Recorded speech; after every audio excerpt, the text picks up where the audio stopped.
नेपालमा बिमा कम्पनीहरूको सङ्ख्या पछिल्लो समय एकदमै बढेको छ, 40वटा जति पुगिसक्यो होइन। यो हिसाबले हेर्दाखेरि बिमाको व्यवसाय पनि बढ्नुपर्ने, त्यसै बिमा समितिको क्षमता पनि बढाउनु पर्ने, समग्रमा नेपालको बिमा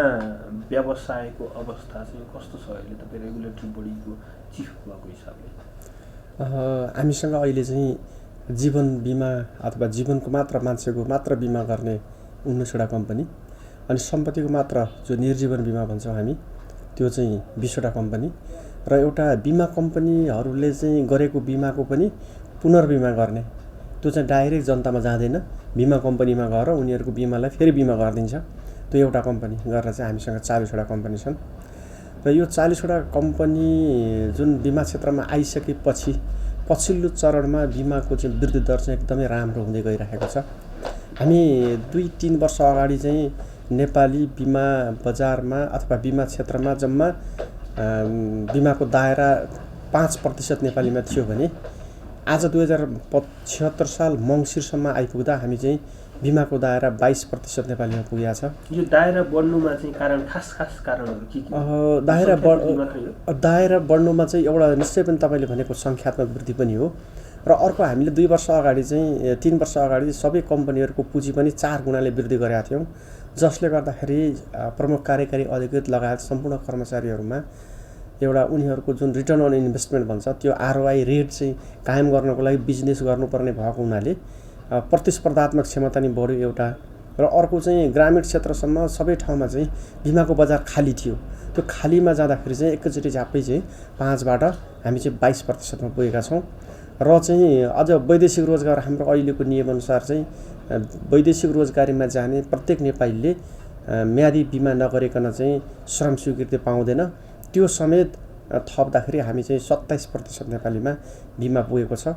र अब गत वर्षको र अहिलेको बिमाको वृद्धि दर हेर्नुहुन्छ भने हामी प्रिमियम हिसाब गर्दाखेरि चाहिँ जीवन बिमातर्फ 52%को गत मङ्सिरको तुलनामा यो मङ्सिरमा 52%ले प्रिमियम अंशमा वृद्धि भएको छ भने निर्जीवन बिमामा करिब 11%ले। यो हेर्दाखेरि चाहिँ के देखिन्छ भने बिमाको विकास यो 2-3 वर्षमा राम्रै किसिमले अगाडि बढेको हामीले पाउँछौँ। जस्तो तपाईँले बिमाको विकास यो पछिल्लो 2-3 वर्षमा बढ्यो, त्यसमा चाहिँ कम्पनीहरू थप हुने, पुँजी वृद्धि हुने यी लगायतका कारणहरूले गर्दाखेरि चाहिँ बिमा कम्पनीहरूको व्यवसाय बढाउनु पर्ने एउटा दबाब सिर्जना भयो, त्यसले गर्दाखेरि यो व्यवसायको आकार पनि बढ्दै गयो भन्नुभयो होइन, यो आफ्नो ठाउँमा होला। तर यो सँगसँगै देखिएका चुनौतीहरू पनि छन् नि, खास गरिकन बिमा कम्पनीहरूमा अभिकर्ताहरूको समस्या, त्यसै बिमा कम्पनीहरूमा कर्मचारीहरूको समस्या छन्। अहिले हामीले यो कुरा गरौँ न। तपाईँले भने जस्तो ठिक हो, किन भन्छ भन्दाखेरि हामी एकैचोटि त्यो बेस सानो बेसबाट ठुलो बेसमा आयौँ नि त। 5बाट 27 पुग्नु भनेको धेरै ठुलो थियो, त्यस कारण त्यो बिचमा चाहिँ कम्पनीहरू पनि थपिएपछि चाहिँ संसारमा जहाँसुकै हामी कहाँ मात्र नभएर अन्त पनि यो कम्पनी कर्मचारीहरू यताउता जाने अर्कोमा जाने जुन प्रोब्लम हुन्छ त्यो चाहिँ आउँछ। मलाई अनुभव थाहा छ, हामी चाहिँ 2058 देखि 61 सालसम्म नेपालको ब्याङ्किङ सेक्टरमा नि आज एउटा ब्याङ्कमा भएको कर्मचारी 2-3 महिनापछि अर्को ब्याङ्कमा जाने यो ओहोरदोहोर हुने प्रक्रिया त्यहाँ पनि थियो र हामी कहाँ पनि 2 वर्ष अगाडि थियो। अनि 2 वर्ष अगाडि जुन हामीले नयाँ लाइसेन्सिङ गर्दाखेरि त्यो देखिसकेपछि हामीले के गर्यौँ भने सबै CEOहरूलाई बोलाएर तपाईँहरू चाहिँ यो कर्मचारी तानातान गर्ने काम चाहिँ बन्द गर्नुहोस्, त्यसपछि हामी चाहिँ कडा किसिमको निर्देशन जारी गर्छौँ भनिसकेपछि अनि उहाँहरू अलिकति तानतुन कम भएर अब अहिले त त्यो एउटा चाहिँ लिमिट सतहमा देखिएको छ भनेको मतलब एउटा त्यसले चाहिँ लाइन लिएको छ। अब तानतुन त्यति धेरै छ जस्तो लाग्दैन, तर 1-2वटा अलिअलि त भइहाल्छ एकातिर। त्यो हजुर यो विषय सँगसँगै अब बिमा समितिकै पनि कुरा गर्ने त्यो तपाईँको पहिलेकोमै म जोड्न चाहन्छु। त्यसै गरेर अभिकर्तामा पनि त्यस्तै भयो। अभिकर्ता पनि के छ भन्दाखेरि अलिकति कम्पनी बढी भएपछि चाहिँ पुरानो कम्पनीबाट चाहिँ झिक्ने र नयाँ कम्पनीमा जाने जुन भइरहेको छ त्यसलाई हामीले के गर्यौँ भने बिमा क्षेत्रको कर्मचारीलाई त हामीले CEO बोलाएर चाहिँ मोरल इफेक्ट दियौँ।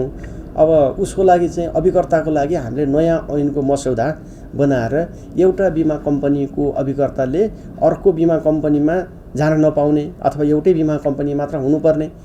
अथवा सर्टेन टाइम पछि मात्र जान पाउने, पुलिङ पिरियड त्यसलाई लागू हुने, त्यस्तो किसिमको हामीले व्यवस्था गरेका थियौँ नयाँ ऐनमा। त्यो ऐन आउन अलिकति ढिलो भएको हुनाले अहिले त्यो अभिकर्ताको लेभलसम्म चाहिँ अलि अझै पनि तानतुनको अवस्था मैले तर पनि दक्ष अभिकर्ताहरू पनि जति पनि छन् ती पनि दक्ष अभिकर्ताहरू छैनन् भन्ने पनि छैन। तपाईँले भनेको पनि ठिक हो। त्यसमा चाहिँ म के भन्छु भने आजका दिनमा बिमा समितिबाट लाइसेन्स प्राप्त 5 लाख जीवन बिमा अभिकर्ताहरू छन् र चाहिँ 50,000 चाहिँ जान्छन् चाहिँ निर्जीवन बिमाका अभिकर्ताहरू छन्। अब ती सबैलाई हामीले ट्रेनिङ दिएर दक्ष बनाउन सकिँदैन। त्यसकारण हामीले त्यो तालिमको पाटो चाहिँ के छोडिदिएका छौँ भने सम्बन्धित बिमा कम्पनीलाई पनि छोडिदिएका छौँ र सम्बन्धित बिमा कम्पनीले चाहिँ 3 देखि 7 दिनसम्मको तालिम दिएर उनीहरूलाई लाइसेन्सिङ गर्नुपर्ने हो। तर अब मैले सुन्नमा आएअनुसार तपाईँले भने जस्तै तालिम बिना पनि केही अभिकर्ताहरू भएका छन् जसले गर्दा बिमा क्षेत्रमा चाहिँ जोखिम आउँछ। त्यो प्रति हामी सजग छौँ र आगामी दिनमा हामीले बिमा अभिकर्ताहरूको आचार संहितामा पनि पुनरावलोकन गरेर छिट्टै हामीले त्यो गाइडलाइन पनि हामी जारी गर्ने पक्षमा छौँ। अब जस्तो यति ठुलो व्यवसाय बन्यो, यति धेरै 40वटा कम्पनीहरू पनि भए बिमा समितिको मातहतमा, बिमा समितिले नियमन गर्ने कम्पनीहरू। तर अहिले बिमा समितिसँग चाहिँ एउटा कम्पनी बराबर 2 जना कर्मचारी छैन है नियमन गर्ने निकायसँग। अब यो अवस्थाले गर्दाखेरि अलिकति बिमा बजारलाई समस्याले आउन सक्ने, बिमा समितिले राम्रोसँग नियमन गर्न नसक्ने अवस्था आउँदैन भन्ने पनि छ। तपाईँहरूलाई काम गर्न चाहिँ कति गाह्रो भइरहेको? तपाईँले भनेकोमा चाहिँ के छ भने ठिक हो, त्यसमा म सैद्धान्तिक रूपमा सहमत छु। किन भन्दाखेरि अब आजका दिनमा हाम्रा जीवन बिमा कम्पनीहरू कमर्सियल ब्याङ्कको डिपोजिट सरहका हुन लागिसके अथवा चाहिँ ए लेभलको ब्याङ्कको डिपोजिट सरह हाम्रा बिमा कम्पनीको लाइफ फन्ड हुने अवस्था पुगिसक्यो। त्यस कारणले गर्दाखेरि हामीले यो वर्षको सुरुदेखि नै हामीले अर्कै निरीक्षण सुपरीक्षणमा चाहिँ पुरानो पद्धतिलाई आमूल परिवर्तन गरेर नयाँ किसिमले अगाडि जान लागिरहेका छौँ। जस्तो म भन्छु रेगुलेसन त हामीले गर्छौँ नै, कर्मिक रूपमा यो वर्ष नै हामीले 5-7 वटा डाइरेक्टिभ जारी गरिसक्यौँ। निकट भविष्यमा फेरि त्यहाँ 4-5 वटा डाइरेक्टिभ हामी जारी गर्दैछौँ र साथसाथै हामीले चाहिँ विगतमा निरीक्षण सुपरीक्षण नगर्ने परम्परा थियो, जुन चाहिँ एउटा सूचना प्राप्त भयो भने उजुरी प्राप्त भयो भने मात्रै निरीक्षण हुने। त्यसकारण हामीले यो चेन्ज गरेर चाहिँ गत 2 वर्षदेखि चाहिँ एउटा परिपालनमा आधारित निरीक्षण प्रणालीलाई अवलम्बन गऱ्यौँ। अब त्यसले पनि हामीलाई सकेन, किन भन्दाखेरि प्रत्येक कम्पनीको तपाईँले भने जस्तो 2 जनाले जोड्दाखेरि गएर निरीक्षण गरेर त प्रत्येक वर्ष त सकिँदैन। त्यसकारण हामीले निकट भविष्यमै जोखिममा आधारित सुपरीक्षण प्रणाली लागू गर्ने किसिमले हामीले वर्कआउट गरिसकेका छौँ र हाम्रो चाहिँ अपसाइड जुन निरीक्षण हो विभिन्न बिमा कम्पनीबाट सूचना सङ्कलन गर्ने र चाहिँ कुन जोखिम बढी छ त्यो जोखिम आइडेन्टिफाइड गर्ने, त्यसलाई अफसाइड निरीक्षण भन्छ। त्यो अफसाइडलाई चाहिँ हामीले चाहिँ बलियो बनाउँदैछौँ र अनि त्यो जुन ठाउँमा जोखिम आउँछ त्यसमा चाहिँ मात्र निरीक्षण गर्ने किसिमले आगामी आर्थिक वर्षदेखि हामी जोखिममा आधारित निरीक्षण प्रणाली लागू गर्छौँ। र साथसाथै तपाईँले भनेको त्यो थोरै छ, त्यसलाई हामीले फेरि आगामी वर्षदेखि फेरि हाम्रो सङ्गठन व्यवस्थापन सर्वे एउटा सम्पन्न गर्नुपर्ने हुन्छ। सर्वे गरेर केही कर्मचारीहरू हामीले थप्नुपर्छ भने थप्ने हिसाबले पनि अगाडि जान्छ। अलिकति यो बिमा समितिलाई राष्ट्र ब्याङ्क अलिकति बढी हस्तक्षेप हुन्छ भनिन्छ होइन, त्यसले पनि अलिकति केही प्रभाव पारेको छ कि? के हो त्यो हस्तक्षेप? हामीलाई हस्तक्षेप त छैन। कस्तो छ भन्दाखेरि हाम्रो बिमा ऐनअनुसार चाहिँ बिमा समिति आफै स्वायत्त हुन्छ र चाहिँ खालि हामीले हाम्रो नियामक गर्ने सुपर रेगुलेटर त नेपाल सरकार अर्थ मन्त्रालय नै हो। तर कस्तो भन्दाखेरि चाहिँ केही कुराहरू जुन कर्मचारीको वृत्ति विकासका कुराहरू हामीले अर्थ मन्त्रालयको कन्सर्नमा मात्र गर्न सक्छौँ। बजेटमा पनि हाम्रो सञ्चालक समिति आफै चाहिँ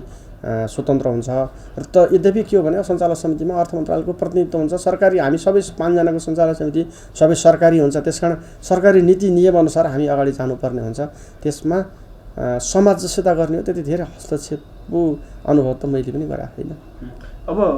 यी विषयहरू त भइहाले होइन। अब पछिल्लो समय यो मुलुकको अर्थतन्त्रमा 40 वटा